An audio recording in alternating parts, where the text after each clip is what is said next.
Okay, now here we go. Hi, I'm Shelley Emma with the Big Life Project, and I'm conducting interviews with people about how they live bigger, more meaningful, juicy, joyful lives. My guest today is Cynthia Morris. She is a writer, a creative coach, and a mentor. She's also a businesswoman and a traveler.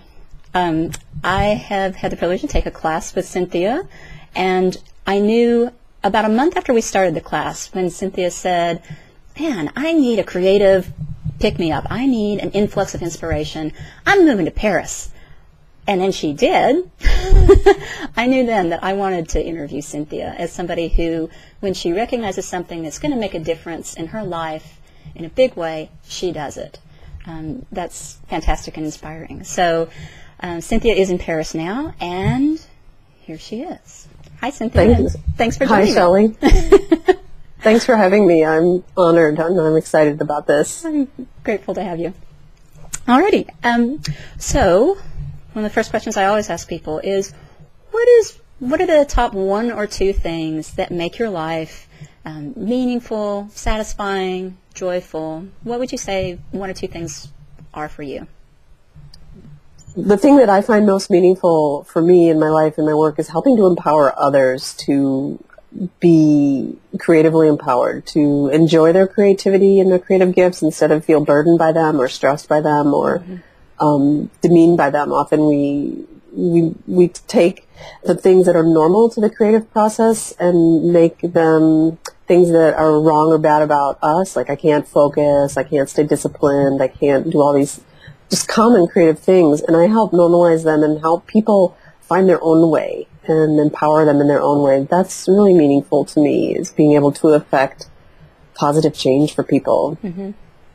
And then the other thing that I find great meaning and pleasure is pleasure. Beauty. This is where the joy comes in, where a beautiful sunset, the way this comes from being a writer and an artist, where I've got a really strong or open attention on everything around me. So the way the light is, the way people interact. I think this is what you get when you write and you're supposed to be noticing detail or noticing how nuances. So things like that. And on all kinds of a sensual level. I was eating a pastry the other day and just thinking, wow, this is so good because it's so textural, the crunch and then the smoothness. And so all of that, being able to really savor life in all, I'd say in a sensual way, like all of the senses, the way things sound and smell and taste, that's really where I get a lot of joy. And so on a very basic daily level, being able to take in beauty and beauty in what's around me, I love that. Mm-hmm. And I love that both of those things come together in Paris for you, and that's part of why that was an inspiring place for you to go when you needed a boost, you needed a new influx. Definitely. You don't have to go to Paris, though, to find inspiration. I think, that's a big thing that people often collapse, like, oh, Paris, I wish I could go, I'm jealous, I wish I could be there. And I think, well, often it doesn't take such a big thing to renovate your perspective. Really just paying attention to what's around you and what you're feeling, what you're noticing, the people around you, developing some of that poetic vision so that you're really absorbing more of what's available and what's around you. That's really, to me, what my life is about, and making a change for other people. When did you sort of realize that those were the things, Cynthia? Either the creativity and the coaching and empowering of others, or stopping, just pausing long enough to really be mindful of the sensual richness around you. Did you always know those things were important to you? Did you struggle for that knowledge? Did you resist that knowledge? How did that come to you? I think we always know on a deep level what's true and important for us, but as a coach and as a writer, both of those jobs are all about making meaning and articulating that meaning. So I think the more I became a coach, the more I coached. It's been 12 years now, and the more I wrote, and that's been about 17 years. The more aware I am, the more self-aware I am. but I used to teach cooking classes. I taught vegetarian cooking classes for 10 years. And that, I think, is where I started seeing a lot of that coming into play, helping people cook vegetables and make a change. Like, oh, wow, you can eat really well, really good vegetables. And also seeing the impact on that, seeing people completely transformed, completely empowered to be able to cook things that were delicious and healthy for them. And being in front of the room like that was really fun. So that gave me a lot of feedback in terms of seeing my impact on others. And also then with, food is the highest art. I think the beauty of, talk about transformation, it's alchemy. You've just got a bunch of raw materials and then you do some processes on them and suddenly you've got this amazing thing that you ingest. And doing that in community with other people in that classroom environment, that was so fun. So I think that was the way that I really started seeing more of what I loved and more of the influence. And then I didn't really want to spend my career in food and teaching cooking. I really like having meaningful conversations about what's important and who are you and what are you about. So I'm not a very good chatter. I don't like basic chat about the weather. I get really impatient. So that's where I get a lot of satisfaction with my work, and doing interviews like you do when I interview people, talking about who they are and how they live. And I'm basically obsessed with the creative process and what does it take for each of us to create. What's our optimal conditions? What must we have in order to be fully and creatively expressed? That's my thing. That's what I'm really interested in. It's one of the things I love about this project is it does give me this excuse to talk with people about the stuff I really want to know about that might seem too nosy to just go up and talk to somebody about. So. Oh, no, not too nosy. People love, at first people can be a little startled, but people want to talk about what's important to them. And when I'm in a social situation, I never ask people what they do. I always start with, what are you excited about these days? And then they're kind of like, whoa. And then they start sharing. And immediately we're having an interesting conversation because they're talking about what they're passionate about. And I get to hear about this totally interesting person who a minute ago was just like, oh, no, another dreaded cocktail party conversation. Yeah. The cooking classes really helped you recognize and see some things that you enjoyed and sort of woke you up in some ways to that. But I also know you're a very goal-oriented person, too, at the same time. So tell me a little bit about having a vision versus feeling your way toward it and how that works for you in your life. I just wrote an article about this, and it's kind of funny. I described it as, we're going on a road trip, and you set out, and you're driving around, and you're doing all these different things, and then you're like, wait, we were going to California. How did we end up in Ohio? So you can enjoy the process along the way, but if you don't really know where you're going and what's important about that, you're never going to get there. So for me, it's kind of a two-part process. I want to publish my novel. I want to be a novelist. Well, what's important about that to me? Well, I love reading novels. I've always thought that was, one of the, that's the second highest art form is to write a novel and get it out there. But as a coach and somebody who to be able to put something out there like that, you're in for the long haul. That's taken 12 years for me to finish this book. So I have to know and be rooted in my deeper impulse other than that, my original impulse. So what's important about that?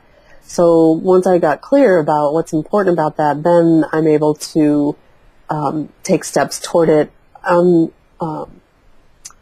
a basis that's much more profound than just, I want to write a book. Well, why? And when somebody comes to me and says, I need help writing a book, the first thing I ask is, what's important about it for you? What's your vision for it? Because some people really want huge commercial success, and other people just want to write their story, and they want to do this for their own healing or growth or some very personal reason.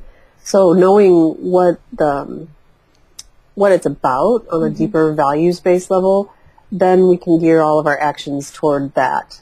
So I'm never making assumptions about why somebody wants to do something or what's important about it.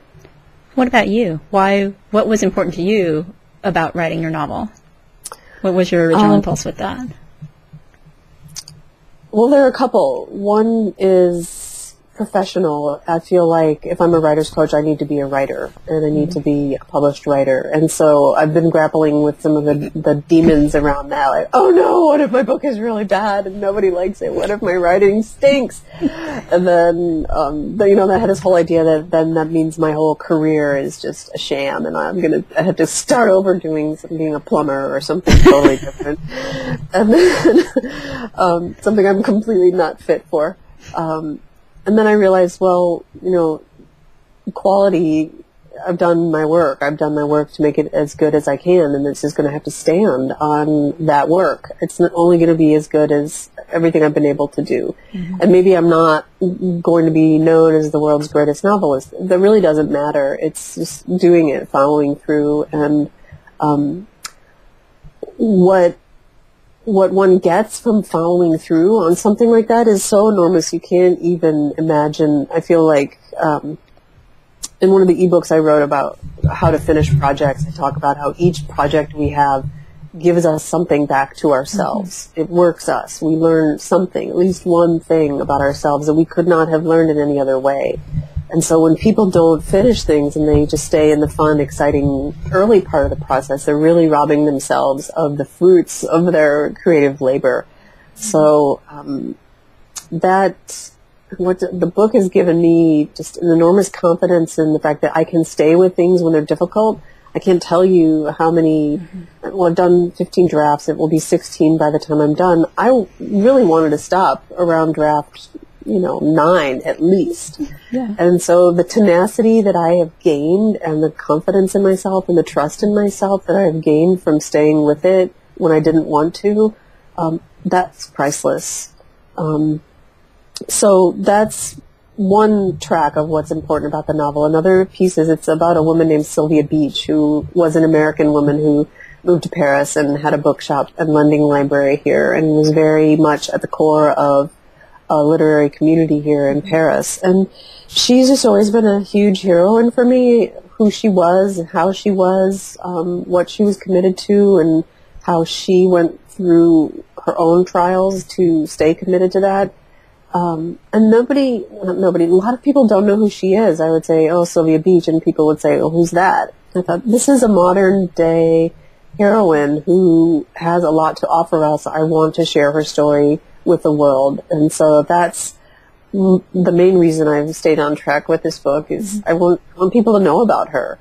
And one of my friends read my novel recently, and she was very excited about it. She loved it. She was super, super excited, and she said, it makes me want to write. I want to go and write. And so wow, that's so cool that my work is like inspiring people to their own creative juju, gets them going. That I can do that in fiction as well as my blog and ebooks. That was pretty exciting to see my life's work coming out in a whole another channel. Yeah, I love that. I love how it weaves together. I mean, that is a deeply meaningful sort of river in your life, and lots of things sort of shoot off of that, but then they end up feeding back into it too. Yeah, really right. So I kind of, and I wrote the book to share Sylvia Beach, and there's a writer in it a young woman who wants to be a writer, but it wasn't until just, a few weeks ago when the friend reflected back to me that I saw, oh, okay, this is like core, like this is who I am, and it's going to show up in no matter what I write. So that's, again, like the surprises that you get from your own process. So you can see it's a real blend of thinking things out and mapping out plans and then letting the fruits and the surprises come in along the way. So I would love to hear a little bit, like, what are some of the obstacles that you've stumbled over? How did you get past them? How do you get past them? How do you keep on moving and get yourself back inspired, back on track, other than moving to Paris, when something or someone has pulled you down? How do you get back on? Well, this is, I guess the biggest obstacle for me is just not knowing what I'm doing, not knowing how to write a novel. I had no idea. What my method, what I do is I get an idea and then I jump in, I do it. And like blogging. Oh, I'll blog, or I'll podcast, or I'll make videos, and then I just do it. And then I kind of learn along the way, and often very publicly. So the biggest obstacle is just not having the skills or the craft to write a novel. That's why it took so long and so many drafts. I was learning how to do it as I went. I'm sure there's still a lot more to learn, but so that's an obstacle. I'm not going to analyze and study and learn in a vacuum and then do it. I will just plunge in. So staying with it, getting feedback, getting help has always been the way I get over something. If I have a setback, who can I talk to who will remind me of what I'm doing, or remind me of who I am and of my gifts, so that when I forget, they can remind me.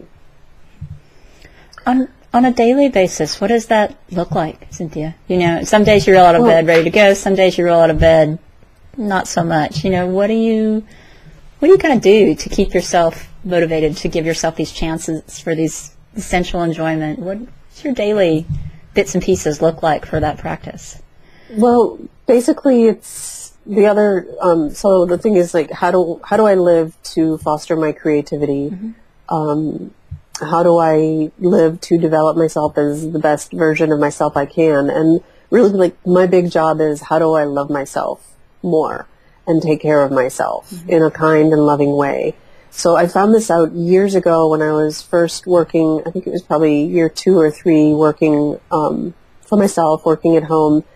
And you got this idea, you've got to work all day. And around 2 or 3 o'clock, I just don't want to sit at the computer, like, physically just don't want to be there. So I remember giving myself permission to do what I wanted to do, which is go take a nap. And I did, and I was lying down. It was just a brief nap, and immediately during the nap or after the nap, it was clear what I had to do next. And so I went and did it. So that's my method, is basically just follow my impulse. And I've learned to trust myself enough to know that I will always get things done. I will always get things done before the deadline, because that's how I operate. I'm not a procrastinator. I'm not an avoider. But there's no bullying myself or disciplining myself or forcing myself to do anything. Sometimes I don't really feel like doing it, but I'll coax myself into it. What will make this more enjoyable? Lighting a candle, or taking the writing out to the park to edit, or going to a cafe. So that's what I use with myself, is just those breaks, and knowing if I don't feel like doing it right now, I will later. I've cultivated that trust in myself, and this is what I coach other people to. They're really shocked often when they find that I'm not a toughie. I'm not about forcing them to do anything or being meaner to them than they already are to themselves. It's really like, what's the most sweet and kind way you can do what you need to do? I love that by accepting what initially felt like a weakness, you've turned it into a strength. You found a way to really work with yourself, and you end up doing more because you were already doing what you wanted to do. So of course you do more. Right. And just the breaks, being physical, like taking a walk or doing some yoga, or the older I get, it seems like the more physical I get. I need to move, I need to stretch, I need to process things through my body. And I find that things always come to me when I'm looking away. If I go and take a walk, or even just go and heat up some tea or something like that, things come. So I think forcing the creative flow or forcing life doesn't work for me. Maybe some people like discipline. I don't even use the word discipline in my work. I'm more of devotion. If you're really devoted to something and really connected to what's important to you about that, you don't have to beat yourself up and force yourself to do it. So, Cynthia, if you were going to give one piece of advice to somebody who wants to live a richer, more meaningful life, what would it be? You know, we've covered a lot of different ground today. What would you say? Well, I kind of built on what I just said, is trust yourself and believe in yourself. But not believe in yourself, but believe yourself. So when people say, I don't know what I want to do, or I don't know what I want to write, they do know. They're just afraid. And they don't know how they're going to make it happen. So you know, that's why my business is called Original Impulse. We know our original impulse. We know really clearly what that is. We just often don't know how to do it or what it's going to end up looking like. And we're afraid because we want it. What we want really badly, there's a lot of meaning and intensity imbued in that. And so then our fears can be equal to that meaning and intensity. So believe that you do know what you want and what's true for you. And then what are the first small, kind and loving steps you can take toward that? So basically, in a nutshell, honor yourself and your creative impulses. That's beautiful. Cynthia, if people would like to learn more about you and your work and get a little bit more of this good juju for themselves, how can they find you? How can they reach you? Find me online at originalimpulse.com, or the word originalimpulse.com. That's my website, and all my classes and ebooks, and my blog is there, and videos, and fun videos, and everything you ever wanted to know about me is there. And definitely yes on the fun videos. All right. Well, Cynthia, thank you so much for being part of the project today. I really appreciate it, and I'm glad to have your voice as part of what's here. Thanks for the interview. Thank you for inviting me. Yeah. Okay.